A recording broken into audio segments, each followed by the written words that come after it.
एक साल पहले देश में स्वास्थ्य मुसीबत ने दस्तक दे दी थी। इसके बाद से इसके लिए वैक्सीन की खोज शुरू हो गई। एक साल से भी कम के रिकॉर्ड समय में वैक्सीन तैयार भी कर ली गई, लेकिन इसे लेकर देश में राजनीति भी शुरू हो गई है।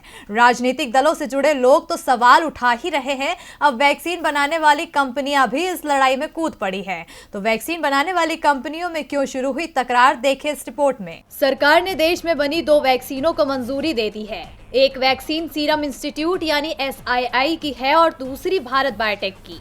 लेकिन भारत बायोटेक की वैक्सीन की मंजूरी को लेकर कई सवाल उठाए जा रहे हैं।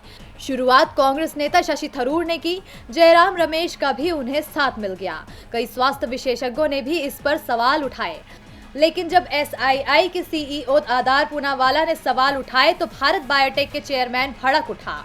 दरअसल आधार पूनावाला ने कहा कि स्वास्थ्य मुसीबत का सामना करने के लिए दुनिया में सिर्फ 3 वैक्सीन ही इफेक्टिव पाई गई हैं, जिसमें फाइजर, मॉडर्ना और तीसरी हमारी यानी कोविशील्ड शामिल है। बाकी की वैक्सीन सिर्फ पानी जैसी है। आधार पूनावाला के बयान पर भारत बायोटेक की ओर से जवाब भी आ गया। भारत बायोटेक के अध्यक्ष डॉक्टर कृष्णा एल्ला ने कहा कि हमने 200% ईमानदारी से परीक्षण किए हैं, फिर भी हमारी आलोचना हो रही है। कुछ कंपनियों ने तो हमारी वैक्सीन को पानी की तरह बता दिया, लेकिन मैं ये मानने को तैयार नहीं हूँ। हम भी वैज्ञानिक हैं, हमारी वैक्सीन पूरी तरह से इफेक्टिव है। एस्ट्राजेनेका ऑक्सफोर्ड वैक्सीन के ट्रायल के दौरान लोगों को पैरासीटामोल दी गई, जबकि हमारी वैक्सीन के ट्रायल में इसकी जरूरत नहीं पड़ी, क्योंकि हमारी वैक्सीन पूरी तरह से सेफ है।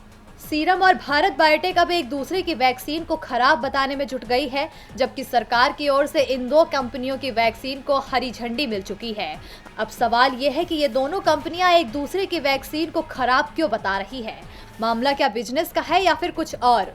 DB लाइव की रिपोर्ट।